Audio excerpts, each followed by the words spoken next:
एनसीआरवी के राष्ट्रीय अध्यक्ष चिराग पासवान ने 2025 बिहार विधानसभा चुनाव को लेकर बहुत बड़ा बयान दे दिया है।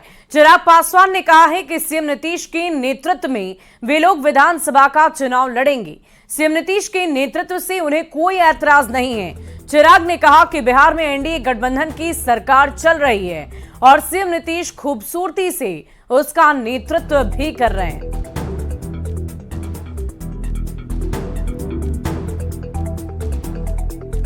तो सीएम नीतीश के नेतृत्व से चिराग को ऐतराज नहीं है। ये यही चिराग पासवान हैं जो पहले मुख्यमंत्री नीतीश कुमार के कामों को लेकर सवाल खड़े किया करते थे, लेकिन अब देखिए चिराग पासवान की तरफ से इन बड़ी बातों का जिक्र किया गया है कि अगर नीतीश कुमार नेतृत्व करते हैं तो उन्हें ऐतराज नहीं।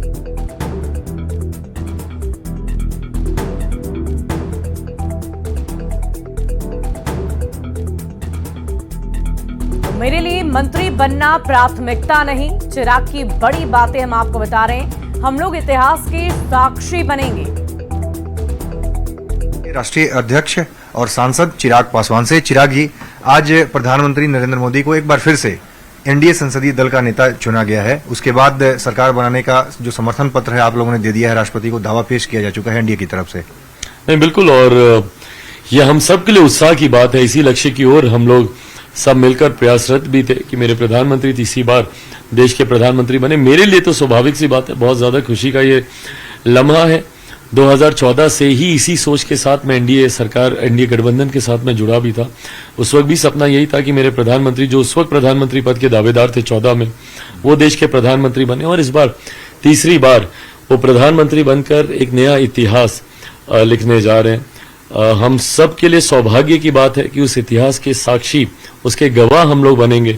मुझे लगता है देश में इन 70 सालों में महज दूसरी बार ऐसा हो रहा है कि कोई प्रधानमंत्री लगातार तीसरी बार प्रधानमंत्री पद की शपथ ले, और जो प्रचंड बहुमत एनडीए को मिला है ये अपने में हम लोग के मनोबल को बढ़ाने वाला है।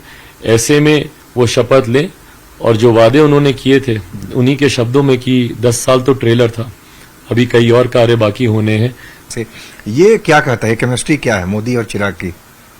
ये वही केमिस्ट्री है जिसका जिक्र मैंने हमेशा किया जब मुझे ताने भी दिए जाते थे कि आप क्यों प्रधानमंत्री के लिए इतने समर्पित हैं। हनुमान शब्द को तंज बनाकर हमेशा मेरे साथ इस्तेमाल किया जाता था। उस वक्त भी मैंने हमेशा इस रिश्ते का सम्मान किया। मेरे प्रधानमंत्री जी बहुत कम एक्सप्रेस करते हैं, बट गाहे बगाहे जब वो मुझे गले लगाते हैं, या जिस तरीके से मेरे संबोधन के बाद उन्होंने ना सिर्फ मुझे गले लगाया बल्कि बेटा कहकर बहुत बढ़िया बोले, ये भी उन्होंने कहा। तो ये छोटी छोटी बातें हैं, बट ये मेरे विश्वास को और गहराती हैं। मोदी जी के साथ मंत्रिमंडल में शामिल होंगे, शपथ ग्रहण जो होने जा रहा है संडे को, माना जाए चिराग पासवान भी साथ में। ऑनेस्टली मैं बोलूंगा, मेरी लिस्ट ऑफ प्रायोरिटीज में कहीं दूर दूर तक ये सारी बातें नहीं है। मंत्री बनना, कोई पद लेना, ये मेरे लिए कभी महत्वाकांक्षाओं में रहा ही नहीं। और मैं इसलिए भी बोलूंगा क्योंकि मैं एक ऐसे परिवार से आता हूं जहां उम्र भर मैंने ये सारी चीजें देखी हैं। ऐसे में मेरे लिए ये कोई बड़ी बातों में से नहीं है। बट हाँ, मेरे लिए बड़ी बात यह है कि मेरे प्रधानमंत्री तीसरी बार प्रधानमंत्री बने, इस बात का उत्साह जरूर है। प्रधानमंत्री एनडीए की परिभाषा दे रहे हैं, न्यू इंडिया, डेवलपमेंट ओरिएंटेड, ये तमाम चीजें कह रहे हैं, लेकिन कांग्रेस की तरफ से परिभाषा दी जा रही है नायडू डिपेंडेंट अलायंस या नीतीश डिपेंडेंट अलायंस। अब इसी में ही स्पष्ट हो जाती है सोच दोनों गठबंधनों की, जहां एक तरफ एनडीए का गठबंधन है और दूसरी तरफ सो कॉल्ड इंडिया अलायंस है। इनकी सोच स्पष्ट हो जाती है, जहां एक तरफ सकारात्मक सोच के साथ मेरे प्रधानमंत्री जी एनडीए की परिभाषा को गठित करते हैं, वहीं एक नकारात्मक सोच के साथ विपक्ष के लोग उसी परिभाषा को गठित करने का प्रयास करते हैं। आखिर में एक और महत्वपूर्ण सवाल है, डिप्टी सीएम सम्राट चौधरी की तरफ से और डिप्टी सीएम विजय सिन्हा दोनों ने कहा 2025 का विधानसभा चुनाव नीतीश कुमार के नेतृत्व में लड़ा जाएगा, एनडीए लड़ेगी। इस बयान से आप कितने सहमत हैं? और 2020 को अगर हमने ध्यान में देखा तो चिराग पासवान कितने सहज होंगे इससे? इसमें सहज होने का प्रश्न ही नहीं उठता, इसमें असहजता वाली कोई बात ही नहीं है। पूरी तरीके से सहज और स्वाभाविक बात है ये। आज अगर डबल इंजन की सरकार बिहार में चल रही है तो उसका नेतृत्व बहुत मजबूती और बहुत खूबसूरती से मेरे मुख्यमंत्री नीतीश कुमार जी ही कर, और आज जब वो इस मजबूती से मेरे गठबंधन का जब वो नेतृत्व मेरे प्रदेश में वो कर रहे हैं, तो ऐसे में स्वाभाविक है कि जब विधानसभा के चुनाव होंगे उन्हीं के नेतृत्व में ही तमाम घटक दल उस चुनाव में जाएंगे। चिराग पासवान को कोई दिक्कत नहीं है, क्योंकि 2020 का बार बार लोगों के ध्यान में वो ख्याल आता है जब जेडीयू के खिलाफ अपने उम्मीदवार खड़े चिराग किए थे। पासवान में इतनी हिम्मत है और इतना सामर्थ्य है कि अगर दिक्कत होती तो मैं डंके की चोट पे कहता, जो मैंने 2020 में किया।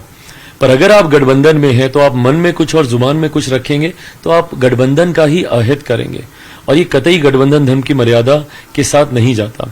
अगर कोई भी विरोधाभास है या मतभेद है तो आप अलग हो जाइए गठबंधन से, पर अगर आप गठबंधन में हैं तो एक ईमानदार सहयोगी की भूमिका निभाइए, जो मैंने, मेरे मुख्यमंत्री जी, हम दोनों की पार्टी, हम दोनों के नेता कार्यकर्ताओं ने बहुत ईमानदारी से निभाई, जो परिणामों में भी देखने को मिला।